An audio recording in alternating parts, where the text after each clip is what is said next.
Junita Amalia, lansir dari merdeka.com. Nama mantan Menteri Kesehatan Siti Fadila Supari menjadi perbincangan publik setelah ia menyuarakan agar Indonesia mampu secara mandiri mengatasi segala bencana seperti pandemi. Dalam siaran podcast melalui channel YouTube Deddy Corbuzier, Siti bercerita panjang bagaimana ia mengendalikan wabah flu burung di Indonesia tanpa menggunakan vaksin. Siti bercerita Organisasi Kesehatan Dunia WHO menyatakan bahwa penularan virus flu burung bisa terjadi dari manusia antar manusia, namun ia meragukan pernyataan tersebut. Mantan anggota Dewan Pertimbangan Presiden itu menegaskan penularan virus flu burung tidak menular antar manusia.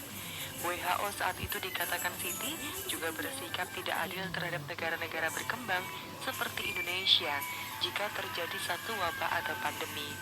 Siti berontak dengan melakukan reformasi WHO. Siti tidak mengatakan detail langkah reformasi yang ia maksud. Hanya saja, ia menuturkan sempat beradu argumen dengan WHO. Tujuannya untuk membuktikan bahwa flu burung yang terjadi di Indonesia tidak menular antar manusia. Hasilnya, Siti menang. Flu burung bisa dihentikan tanpa menggunakan vaksin. Dasar pembuktiannya adalah virologi sementara WHO berdasarkan epidemiologi.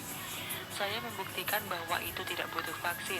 Saya membuktikan bahwa virus flu burung tidak menular. Pada waktu itu WHO sudah berkuar-kuar mengatakan flu burung itu menular human to human transmission. Tapi saya nggak mau dulu. Jangan ngomong human to human, saya akan buktikan. Dan saya membuktikan virus saya, virus di Indonesia, tidak menular. Ini gambar virus saya, ini bentuk virus saya. Itu kemudian saya protes juga ke PBB, sehingga kemudian stoplah itu.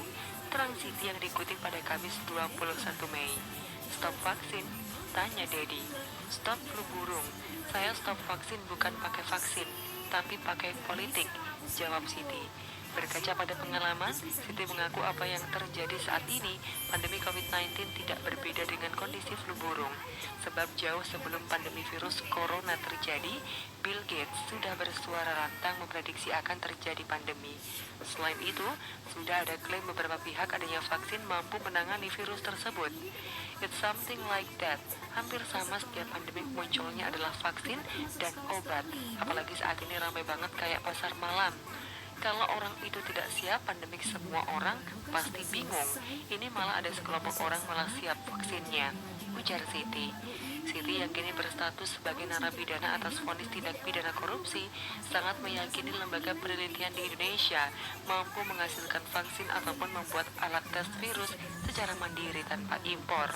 Lagi pula, menurut Siti, vaksin dan alat tes virus tiap negara tidak selalu sama. PCR itu ada primernya. Primer itu adalah suatu parameter. Kalau di dalamnya ada plasmid nanti, spesimen kita cocok dengan dia berarti virusnya ada. Sesuai dengan plasma, tapi saat ini kita beli dari luar sana, kata Siti. Siti Fadila Supari ungkap keanehan vaksin Bill Gates. Ditulis oleh Teguh Firmansyah, dilansir dari republika.co.id. Mantan Menteri Kesehatan Siti Fadila Supari buka-bukaan mengapa ia menolak